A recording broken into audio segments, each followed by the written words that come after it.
好啊，好啊，咁或者我哋講翻嗰個消費板塊先啦，因為時間都好緊張啊，我覺得。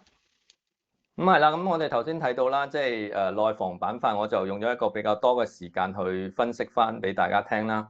咁其實即係今次咧，我哋亦都見得到啦，即係無論如何咧，我哋理解咧就係成個國家嘅話咧，對科技嘅推動啦係肯定嘅啦，所以我哋第一節嘅大部分時間都喺度講科技啦。咁亦都好強調呢個科技嘅聲浪未完啦。咁第二就講咗內房啦，第三咧就係個重點咧，即係內房其實係其中一 part 嚟嘅啫。咁就係其實內房嗰一 part 咧係歸納於消費嘅推動或者內需嘅推動。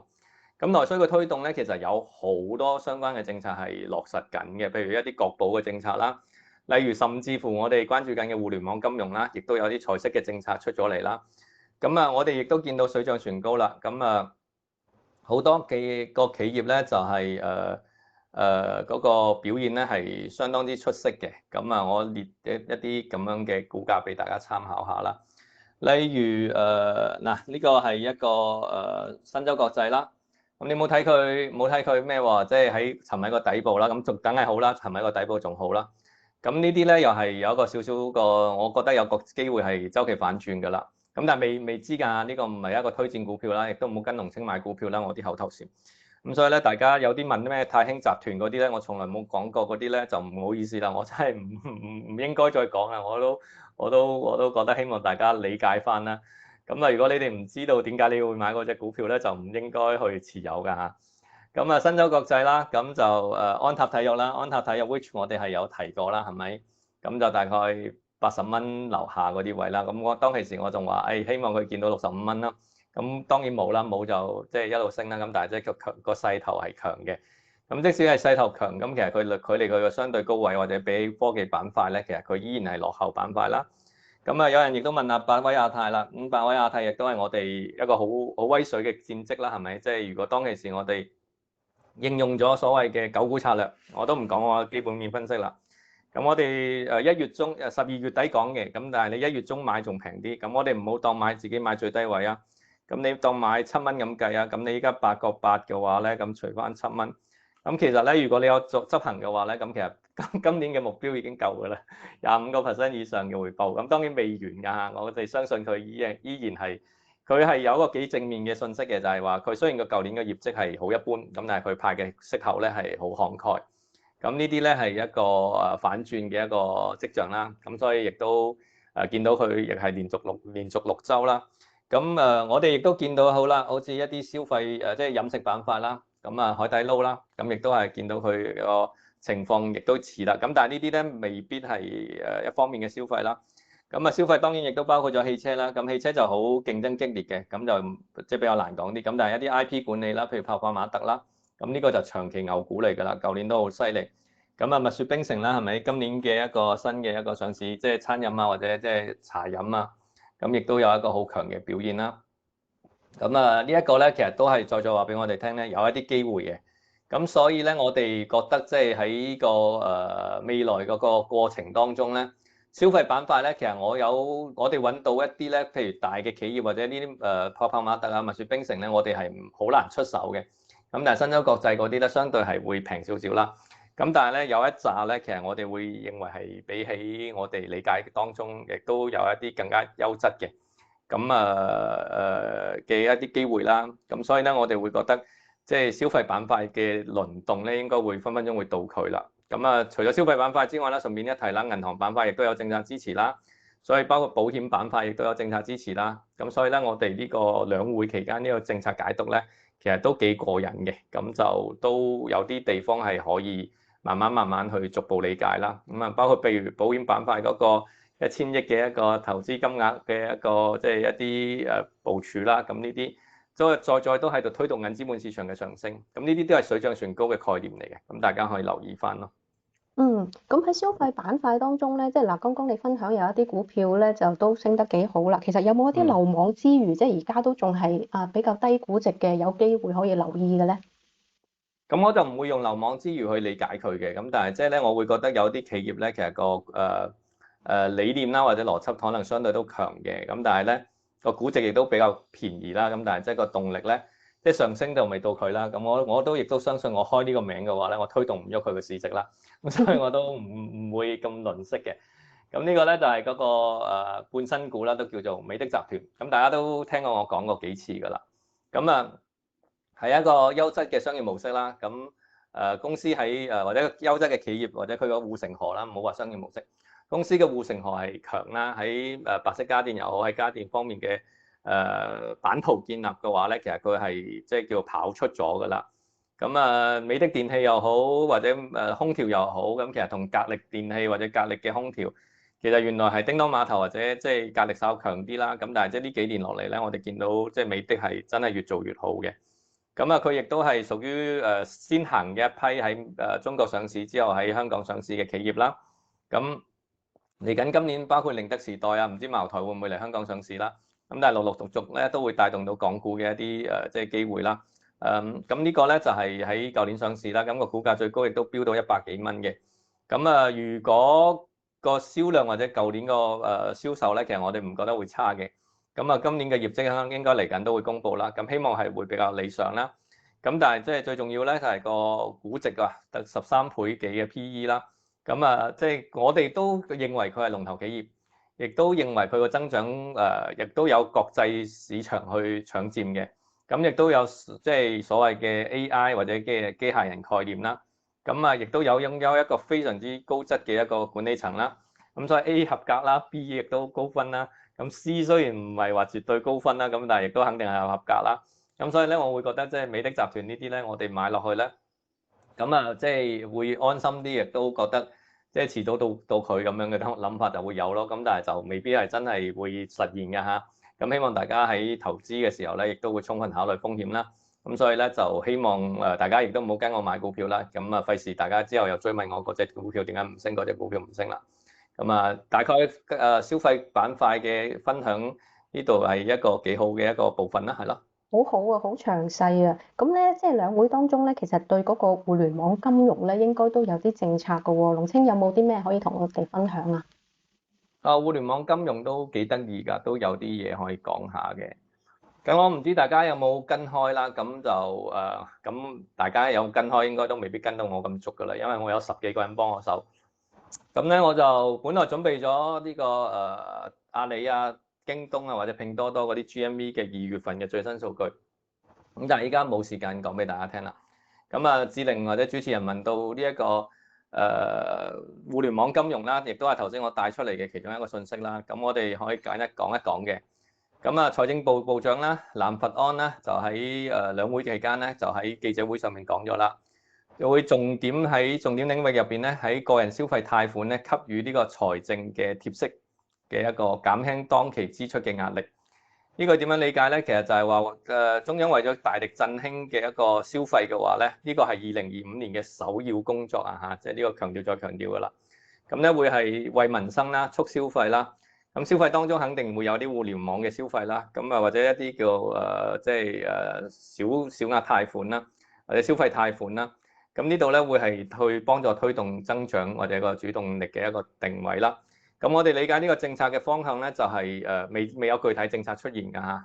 但係即係理解個政策方向咧，就會係喺後邊咧會陸續出台。可能會支持到一啲我哋所講嘅一啲互聯網金融，包括奇富科技啦、信也科技啦，包括一啲重慶百貨嘅板塊啦，有一啲都係擁有消費金融嘅。同埋一間我哋都提過有提㗎，就係陸金所呢一個咁樣嘅一個咁樣嘅企業嘅一啲即係營運嘅一個利益啦。即係事實上我哋睇龍青直播室有個好處嘅。我哋咧琴日個分析員咧就直接揾咗其中一間，即係我頭先講過嘅幾間嘅其中一間嘅一個公司管理層啦，就問咗啦。佢睇下佢哋個點樣解讀。佢哋咧嗱，我而家對住佢個回答咧就讀俾大家聽嘅啫。佢話政策嘅具體細則咧就同埋實施範圍咧係未明確。但係我哋依家冇辦法好準確咁樣評估政策嘅影響。但係講明咗咧，監管嘅態度咧係喺積極提振消費同埋呵護經濟嘅復甦，亦都鼓勵消費信貸嘅發展。呢個咧再都話俾我哋聽咧，呢個係一個即係比較正面嘅一個發展方向啦。最後尾咧，亦都同大家過一個啦，我哋理解當中嘅幾間消費個金融嘅一個發展啦。咁第一間咧，我哋就比較熟悉嘅咧，就係呢個所謂嘅信也啦，係咪啊？信也咧其實就係一個互聯網金融當中都做得比較出色嘅。咁我哋覺得佢嘅一個出海方面咧，亦都係做得幾好。咁另外一方面咧，我哋亦都見到其實佢喺另外一間啦，奇富啦，奇富就係個 AI 應用方面咧，亦都係比較優質啦。好啦，咁奇富方面咧，其實佢個技術優勢啦，即係 AI 嘅技術優勢啦，同埋個盈利嘅穩定性亦都係非常之好啦。咁信也方面咧，亦都係一個出海能力比較強嘅。咁事實上咧，我哋比較少提呢兩間咧，今日可能比較叫做第一次啦。咁但係呢兩間企業嘅話咧，大家有時間都可以去學習下嘅。其實一啲都唔貴，之餘咧，其實個股價表現咧，亦都係非常之好嘅。咁我試下分享下，即係信也喺東南亞市場係做得比較好。我試下分享下佢嘅3個畫面嘅圖俾大家參考下啦。咁你哋會比較理解到點解我哋會咁即係對個行業嘅分析或者理解咧？我用周線圖嘅角度去理解啦。咁大家有印象嘅話咧，陸金所我舊年8月份開始同大家傾嘅，咁就奇富喺香港有上市㗎嚇。咁大家慢慢揾翻個曲啦，我唔同大家講啦。咁但係咧呢個咧就係佢美股嘅曲啦。咁呢個見到啦，呢個係周線圖啦。咁舊年8月份啦，或者我哋就喺呢度開始同大家提陸金所。咁但係當其時咧，我哋係全行業研究咗㗎。咁個股價咧已經係由嗰陣時咧 double 咗㗎啦嚇，即係大概6月份見咗即係一個明確嘅底部。因為陸金所係一條大船，咁所以咧佢個轉彎咧就要比較耐嘅時間啦。咁但係即係譬如奇富佢嗰啲同行業嘅話咧，喺科技方面嘅領先咧係比較優質嘅。咁亦都數字上面咧亦都反轉得快啦。你會見得到啦，佢個市值咧係66億，記住呢啲數啦嚇。咁咧 PE 咧就係8倍，其實唔貴嘅。咁PB 咧就係2倍啦。記住呢幾條數啊嚇。咁佢個生意額係細過呢個，理論上係細過陸金所好多。咁信也啦，又係另外一間啦。咁呢個喺東南亞市場咧就做得好好啦。咁又係一個啦，8月份啦，咁到依家咧亦都係有明顯嘅升幅啦。咁呢一個咧就係 PE 咧就再平啲啦。咁6倍啦。咁但係即係 PB 咧都1倍喎。咁個市值啦，市值咧就21呢個21億啦，呢個美金嚟㗎嚇。咁最後尾咧就係講一講啦，即係其實仲有幾間嘅。咁譬如呢啲600729啦，咁重慶百貨呢啲都有嘅。咁呢個就 A 股啦。咁但係呢個我哋唔睇啦，我哋都繼續睇啦。咁陸金所啦，雖然佢依家未賺錢啊，依家未賺錢。我係講緊呢個美股嘅陸金所嚇，香港嗰個唔知復咗牌未？咁你會見到佢咧係未賺錢嘅，蝕緊錢。咁但係即係賺錢，只不過係我哋認為係遲早嘅事啦。咁最誇張嘅 valuation 咧就得0.25倍都唔到，即係佢值1蚊嘅話咧，咁佢依家賣緊2毫半紙。咁咧就或者佢個即係資產值嘅話咧有1蚊嘅話咧，咁但係佢賣緊2毫半紙。如果你係巴菲特嘅老師嘅話咧，即係格雷厄姆嘅話咧 ，Graham 嘅話咧，你會好中意佢嘅，因為佢係一個真係煙蒂股嚟嘅。咁但係咧呢個 P 總市值嘅話咧，你會見到啦28億。即係佢個生意額咧就明顯係大過我哋頭先所講66億嗰間啦，亦都係大過21億嗰間啦。咁但係即係佢個估值咧就喺呢個位置啦。好在佢就慢慢喺度沉緊底或者回升緊啦。希望有個機會咧，我哋頭先所講嗰啲分析咧有嗰個落實啦。我對我自己期望啫，冇建議大家去買任何陸金所或者陸金所以外嘅企業啊嚇。希望大家做一個充分嘅學習同埋理解之後咧，自己即係承擔翻個風險。同埋即係知道自己買緊乜嘢，咁有個咩期望喺度，即係去做一個處理啦。最緊要係要跟翻啲關鍵數據咯。即係如果跟唔到嘅話咧，我亦都唔建議你自己去買呢隻股票㗎。最後尾從重點都要提翻啲風險啦。包括陸金所在內啦，任何股票嘅升跌咧都會有大幅嘅波動嘅可能性嘅。包括一啲行業嘅政策落實咧，可能亦都唔會實現嘅。而陸金所包括佢自己嘅話咧，亦都存在一個私有化嘅風險嘅，即係唔益我哋啦，即係唔同我哋玩啦。小股東咧就冇得繼續參與啦。可能佢個私有化價格咧，亦都係遠低於現有嘅一個市場價格嘅水平，亦都有可能嘅。所以咧，大家一定要知道啦。大家如果要冒呢啲風險，咁就即係要賺呢啲錢咧，咁就冇一定嘅風險嘅。希望大家能夠理解啦。所以千祈唔好去賭身家啦。唔該大家。關於互聯網金融嘅話咧，就講到呢度啦。好啊，好啊，嗱，不如我哋問下直播室啲問題先啊。咁呢條好啊。問題咧就宏觀少少嘅。阿 Jason 問咧就係即係話嗰個美匯指數咧最近都有少少下調啦。咁佢之前咧都有聽你講過咧，即係從即係長遠嚟講，其實美元都有可能有個大貶值㗎嘛，即係為咗化解佢嗰啲債務。咁你覺得而家其實即係呢個美元貶值嘅趨勢係咪已經形成咗咧？即係而且我哋持有港幣資產，因為美元港幣都係聯繫匯率啦。持有港幣資產，我哋要唔要小心啲啊？需唔需要做啲咩部署應對咁樣咧？應對都要㗎。如果你純粹係一個美元嘅資產嘅話，佢貶值嘅壓力都有啦。咁事實上我哋都見到啦，呢幅係美匯指數嘅圖啦。咁啊，上個星期係貶得特別厲害啦。咁即係有個邏輯咧，就係話美國係即係特朗普，我哋都唔知講乜好啦。咁即係其實我就個人啊，唔係好理解佢啦，或者即係我哋傳少少口德啦。叫做唔係好理解佢啦，但係我覺得佢咧係一個極度自我中心嘅人，即係有自己冇人哋嘅，咁所以咧我哋會覺得即係佢乜嘢都美國優先，乜嘢都淨係諗自己，同埋諗自己諗得好誇張嘅。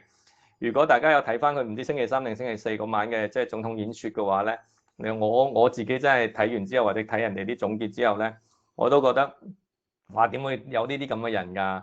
即係自吹自擂到咁恐怖嘅，即係佢話佢上台唔知46日，咁跟住咧就已經係歷史上面即係最偉大嘅總統啦。咁仲問大家你知唔知第二位係邊個？咁啊第二位係華盛頓咁樣，即係類似呢啲咁嘅説話啦。我哋聽完之後咧，因為我不嬲我自我認知係我哋係好渺小嘅，咁係無論係就算你係總統都好啦，你都係好渺小嘅。咁所以咧，我哋就唔敢話即係講啲咁嘅説話啦。咁但係即係可能嗰啲係談判技巧或者人設啦。咁就唔理佢啦。咁我哋見到事實嘅效果咧，就係冇可能佢嘅關稅會贏嘅，冇可能會做到佢想要嘅效果嘅。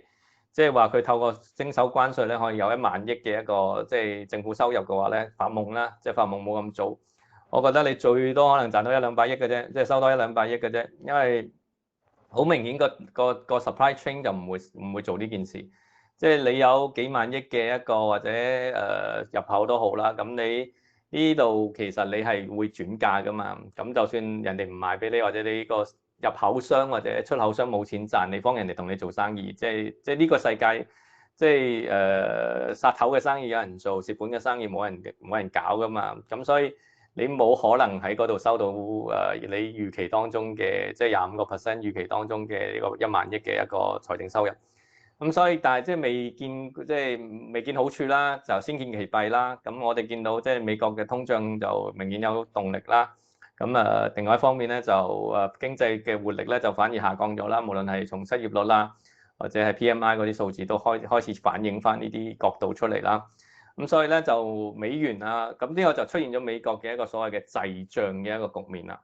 咁大家如果理解嘅話咧，滯脹局面咧就對股票市場嘅殺傷力係最大嘅，因為你係通脹一方面咧就不斷蠶食緊企業嘅利潤，同時咧就即係經濟活力下降咧就不斷係蠶食緊佢嗰個銷售金額或者銷售量。咁呢個咧係雙重打擊嚟嘅，從利潤個角度。所以咧你減息減唔到落去帶動刺激，因為通脹太高。你再加息去控制通脹嘅話咧，經濟會進一步差。所以如果係咁嘅話咧，美國嘅局面咧，我會覺得都比較麻煩啦。呢個順便回應埋美股嘅睇法啦嚇。所以我哋再強調啦，我已經喺12月份咧就千方百計或者百計千方同大家提醒，即係美國嘅科技我哋已經慢慢結束咗啦。咁去到2月底嗰陣時咧，我哋基本上好輕嘅倉位啦。至於你話美元指數所帶動到落嚟嘅一啲貶值嘅話咧，咁點樣去保護咧？其實你純粹睇美元嘅配置，咁梗係好難㗎啦，因為你唔通你真係走去揸紐西蘭元咩？或者你真係走去揸歐羅咩？我覺得你叻啲咪去買德國嘅股市咯。咁德國嘅股市同中國一樣㗎，不斷創緊新高。咁你又可以用歐羅定價，又賺埋股票，又賺埋息。我唔純粹覺得從一個匯率嘅對沖或者配置嚟考慮嗰個資產價格嘅，咁我會覺得邊度有機會咪有機會咯。咁譬如你又叻啲嘅話，咁你咪可以去日元嗰度、日本嗰度買啲商社咯，收高息咯，同阿巴菲特做同樣嘅嘢咯。再唔係嘅話，好似我哋大家咁樣一齊喺度探討下中港股市嘅投資機會，咁好明顯好多企業嘅一個收入來源都唔係港幣㗎，唔係港幣㗎啦。咁可能即係阿里巴巴絕大部分嘅收入都係人民幣㗎啦。咁我哋原來預設咗人民幣可能會因為關稅有貶值壓力，咁似乎依家貶值壓力又唔會太大啦。咁啊，再好啲嘅話，咪國際化市場做得特別出色嗰啲企業，咁我哋都經常提到啦。咁所以咧，呢啲咧其實在都係某程度上面咧，都已經係有個角度咧，就係對沖咗我哋嘅匯率風險啦。咁啊，呢個咧就係順便回應埋你頭先最尾個關心個位置啫。咁但係我覺得借住你呢個題目咧，我發揮咗好大嘅空間去咗美股嗰度。係嗱，講翻呢個中國嘅呢個最新嘅 AI 嘅突破啦，呢間叫做 Monica 嘅公司就推出咗呢個叫做 Manus 啦，但係好多朋友都未測到嘅，因為一馬難求啊而家。咁有個朋友咧都話：喂，而家好似 Manus 好勁喎，又可以分析股票啊，又成喎咁樣。咁對於我哋普通呢啲即係學投資嘅呢啲投資者咧，你會唔會有啲咩建議啊？係啊，我琴日朝頭早咧就3點鐘起身，就去第一時間去Monica 或者 Manus 嗰個網度咧，就去註冊個碼。咁到今日咧，今朝早咧都仲未回應我。咁我後來咧先至發覺咧，睇新聞先就知道，原來你哋知唔知啊？喺淘寶嗰度咧，或者唔知佢哋啲網站啦，trade 一個碼 trade 到咩價錢啊？你哋估都估唔到啊！1000萬啊！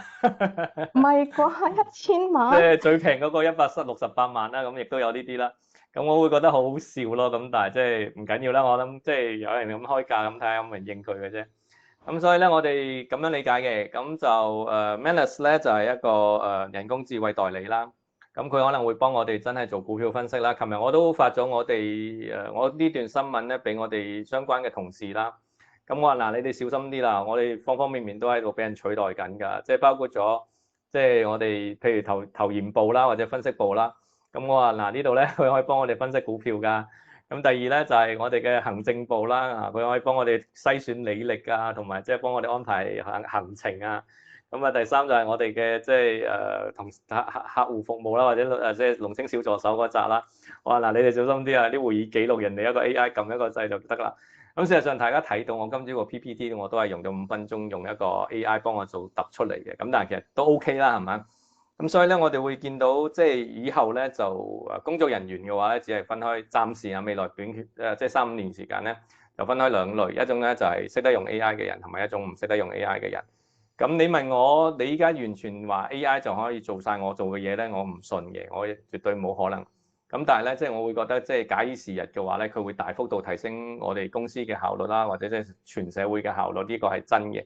咁變相咧，我哋會覺得喺大國博弈當中咧，中國係都由一個比較劣勢嘅相對劣勢嘅位置咧，就變咗一個比較，我坐定粒六喎咁樣嘅一個狀態咯。咁啊，至於你係咪話股票分析係咪完全取代咧？我暫時覺得我係越嚟越緊要，唔係越嚟越唔緊要。咁反而咧就係話你有冇一個累積或者一個沉澱或者用一個啱嘅方法，就好似我哋頭先彩蛋嗰部分話齋啦。有冇一個清晰嘅目標？你想成為一個點樣嘅投資者？你想成為索羅斯同埋你想成為巴菲特咧，其實係唔同嘅路徑嚟嘅。咁啊喺唔同嘅路徑當中，你一定要揾到啱嘅方法啦。咁都係方法啦。咁同埋你一定要有毅力啦。咁啊用啱嘅方法不斷堅持落去。咁我哋覺得咧，假以時日嘅話咧，即係我哋會做到一啲效果嘅。咁啊，再加多一句啦，其實即係2024年之後啦，我哋亦都利火九運啦。咁好明顯我都感受到。即係時代嘅變化越嚟越急速嘅，咁所以你即係做嘅嘢就要變之餘咧，亦都要清晰，亦都要準確，咁啊，亦都要快嚇。咁呢個快亦都係天下武功唯快不破。以前好少咁講嘅，咁但係依家都係越嚟越有呢種咁嘅味道啦。咁啊，亦都係扯開咗啦。咁但係即係我覺得咁樣嘅回答比較全面啲。係啊係啊，而家都真係唔學 AI 都唔得啊！龍 Sir 啊，嗱呢一個司時咧，佢就問你點睇而家呢個 AI 醫療應用喎？佢話最近華為就成立咗一個醫療應用部啊，同個汽車咧係同級嘅，即係都係咁重視嘅。咁由一間市嘅三甲醫院嘅影像咧，嘅從業人員可以了解到咧，佢話 AI 嘅應用已經大量咁使用啦，而且個反應效果都唔錯喎。呢個你有冇咩睇法啊？係啊，非常之好啊！我好中意同你交流啊，因為我都留意到咧，其實咧我哋見到幾個案例啦。咁就係話喺即係都係大城市嚟嘅，譬如可能西安嗰啲咁啦。咁就有啲罕見嘅，全球可能即係歷史上面得即係700幾個案例嘅啫，病例嘅啫。咁但係咧，即係嗰啲專家醫生睇完之後咧，都唔敢肯定係乜嘢病。咁跟住咧好啦，咁大家咧就即係有人咧就將嗰個 CT 啊或者個 MRI 嘅結果咧就掉俾 DeepSeek，咁去判斷，咁佢咧就即係當然啦，可能係即係再進一步開發過個 DeepSeek 啦，因為佢係 open source 噶嘛。咁完咗之後咧，佢就話俾啲專家醫生團隊知咧，就話呢個係咩病，同埋全球有幾多個病例，我哋根據呢嗰啲標準咧判斷到咧，咁有90%或者幾多個 percent 咧會係咁樣嘅情況，你哋試下循呢個方針咧去處理啦。咁啊結果就真係救得翻個病人。咁我哋會覺得呢樣嘢咧其實係好誇張嘅。咁我哋事實上亦都描述過啦，即係我啲朋友啊，亦都有人係開呢啲咁樣嘅影像中心啦。咁當中最貴咧就係嗰個即係判斷嗰個影像嘅一個醫生嘅費用啦，因為經驗同埋呢一個專業啊嘛。咁但係咧，即係佢係會攰噶嘛，同埋佢一個禮拜一日最多翻8個鐘頭啫嘛。咁但係呢個醫療嘅一個應用嘅話咧，其實 AI 嘅醫療應用嘅話咧，其實唔會有呢啲嘢，而且個準確率咧，even 可能係高過係一個專業嘅一個醫生，專業而且多年經驗嘅專業醫生。咁所以呢樣嘢咧，我會覺得係一個好大嘅發展空間。咁我哋對於科技應用嘅話咧，我哋係比起美國咧，我哋更加睇好中國嘅，因為中國咧係即係你話如果科技創新嘅話咧，一定係美國優先或者領先好多，就好似 ChatGPT 出現咗2年之後，中國先有 DeepSeek 啦，或者3年之後先有 DeepSeek 啦。咁但係咧，即係美國由0到1嘅能力係極強嘅，咁但係由1到10咧就中國強好多啦。咁因為中國喺科技人員嘅一個儲備啦，或者係好多方面啦。咁但係同埋有一個極強大嘅市場啦，譬如14億人口啦。咁喺各方面嘅應用啦，我覺得唔單止喺AI 醫療應用啊，包括我哋研究緊一啲好優質嘅企業啦，喺 AI 教育方面咧都做得越嚟越出色。咁我唔知大家最近有冇睇到一個香港嘅明星，即係講英文好叻嘅，咁吳彥祖係嘛？咁咧就類似教大家講英文，亦都係應用咗 AI 咁。即係其實呢啲咁樣嘅話咧，我覺得係會遍地開花。所以我頭先個 conclusion 咧就係話，未來個世界咧，即係或者 AI 嘅應用或者科技改變我哋人類嘅話咧，其實係啱啱開始，而唔係短暫一輪散水格局。咁所以咧呢一方面咧，我哋係要千方百計去學習啦，快靚正咁樣去做嘢啦。咁所以我會覺得即係方方面面都會有好多機會。咁華為咧係我哋非常之中意啦，但係我哋冇辦法參與投資啦。咁所以譬如我哋而家用緊華為雲啦，咁我哋真係比較過好多嘅一個 app 嚟㗎。咁最後尾我發覺佢哋又最穩定啦，又最好啦，咁又價格相對又比較合適啲。咁所以我哋都幾多角度去理解佢嘅，係啊。嗱，呢個係一個組合管理嘅問題嚟嘅，即係因為而家嗰個科技股嘅主題都比較明顯啦，但係科技股咧又相對嚟講比較風高浪急少少。咁作為投資者，我哋應該點樣去跟翻，即係去我哋嘅一個風險承受嘅能力嚟去判斷到底我哋個組合裏邊放幾多嘅比例喺科技股合適咧？其實唔係關於你有幾合適嘅一個問題，因為你呢一個問題係有好多前設嘅條件。譬如你有冇具足一個能力圈去把握科技股啦？咁我唔敢話我具足咗嘅。咁所以咧，我哋盡千方百計令到自己係一個認知能力、個理解能力係正確或者係深入嘅，咁令到我哋嘅分析係準確。咁呢一樣嘢咧係前提嚟嘅。如果你冇呢個前提咧，你甚至乎唔應該去買，你應該好似巴菲特咁樣話，你耍手擰頭啊！我對科技股乜都唔識啊，我唔買啊。咁其次嘅話咧，你係即係喺你個組合當中，全部嘅股票你都係要咁樣理解啦。所以任何一隻單一嘅股票，你都要知道你有冇能力圈啦。咁佢通過 A、B、C 嘅考核未啦？咁係咪真係認真對待過啦？咁你先至話去做一個配置。咁我依家咧就面對緊一個嚴重嘅問題。咁咧就係話我哋嘅優質嘅企業或者挖掘咧就越嚟越叻啦，越嚟越出色啦。咁我哋咧就要進化啦。就我哋依家咧就唔係話冇好嘅股票，我哋咧就係點樣優化我哋嘅組合。所以我哋依家要進入一個優中選優，而呢樣嘢係最困難嘅。咁正如我同大家講過啦，即係模糊嘅正確係好過即係精準嘅錯誤啊嘛。咁我哋依家係模糊嘅正確同埋精準嘅正確已經越嚟越優化啦。咁但係即係精準正確當中嘅一啲所謂嘅比較咧，咁我哋要進一步去論。咁其實呢樣嘢咧，我係遇到一個咁樣嘅困難點咯。咁所以有時咧，你會發覺呢隻股票我又有，嗰隻股票又有。咁又明明有一隻咧就係咁升，有一隻咧就唔升，咁點解我唔將嗰隻唔升嗰隻換過去升嗰隻？事實上我係冇辦法知道邊一隻會升或者邊一隻會唔升。咁但係通過咗我 ABC 啦，通過咗我能力圈啦，咁樣去理解，跟住我配置咗落去，形成咗我嘅組合嘅啫。咁我暫時咧就係只能夠係咁樣回答。咁但係相信你咧一定要知道咧，就係個能力圈對於你嚟講係非常之緊要嘅。嗱，我見咧，即係直播室裏邊咧，可能都有人問我哋幾幾時開班講商業模式喎？係啊係啊，即係佢哋，我覺得大家可能對呢個即係商業模式都幾有興趣嘅，即係唔同嘅一個股票，譬如有啲人會問到貝殼嘅商業模式啊咩啊咁樣喎，咁呢個係咪要好多時間去講㗎？其實商業模式。好多時間準備同埋好多時間去講，有時我講完之後我都唔知我值唔值得咁講，因為我都即係我做老師又好，做分享者又好啦，我冇所謂嘅。咁但係即係你哋作為接收者嘅話，係咪真係有呢個心咯？咁即係我會覺得一個啦。咁同埋即係如果你要我哋講嘅話咧，我哋有好多可以有價值嘅內容可以分享嘅，譬如我由手把手啦，由價值投資嘅理念去到實踐，我可以講40堂課都得嘅。咁再講商業模式又可以講好耐啦，咁每一個個案嘅分享亦都可以講好耐啦。咁但係即係我要知道，即係大家係咪即係真係有心想學咯？因為我覺得即係呢啲係我30幾年啊，即係我17歲開始從事投資啦。即係我當唔好講30幾年啦，我當我30年嘅一個經驗累積嘅話咧，我覺得係一個即係好多有趣嘅個案啊，或者經歷啊分享。咁我亦都相信學習到呢啲咁樣嘅方法之後咧，其實係大家應該喺投資方面咧都會比較安心，同埋會持續有一個賺錢嘅能力。咁所以我好願意分享嘅。咁但係即係亦都希望大家即係要表現出呢種咁樣嘅嘢，認真同埋真心咯。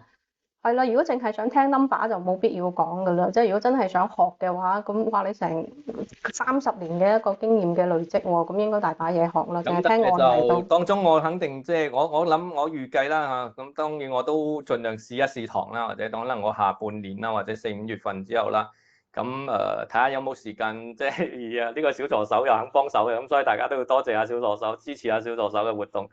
咁咧就即係就錄製一啲我哋所謂嘅一啲相關嘅網上課程啦。咁到時如果大家覺得可以嘅話咧，我會真心分享一啲好有價值嘅內容俾大家聽嘅，係啦。希望4、5月份之後會推出啦。好啦，我哋已經超晒時啦。嗱，咁今日嘅 YouTube 時間又差唔多咯喎，不如同 YouTube 啲朋友講拜拜先。好啊，即係個時間都比較即係長啦嚇，我哋佔用咗去分析啊，又或者個交流分享。咁啊，變相我哋回答個股嘅問題就少咗，咁唔好意思啦，多多包涵。咁但係我哋嘅同行群朋友咧，可以繼續享受呢個回答問題呢個個股或者其他方面嘅問題嘅。咁啊，如果大家想繼續加入我哋呢個同行群嘅話咧，亦都歡迎大家掃呢個 QR code 啦。咁 QR code 呢度咧就喺我嘅右下角啦，咁就你會見得到就係有龍青小助手嘅微信 QR code 同埋佢個 ID，咁大家可以加佢。咁加完佢之後咧，佢就會拉大家入群嘅啦。咁啊，希望喺未來嘅時間裏面咧，就見到你啦。咁啊，最後亦都多謝你嘅觀看啦。咁希望你都中意我哋嘅片啦。咁啊，多多嘅 click like share 啦。咁啊，點讚同埋評論，多謝你，唔該晒。好多謝，拜拜。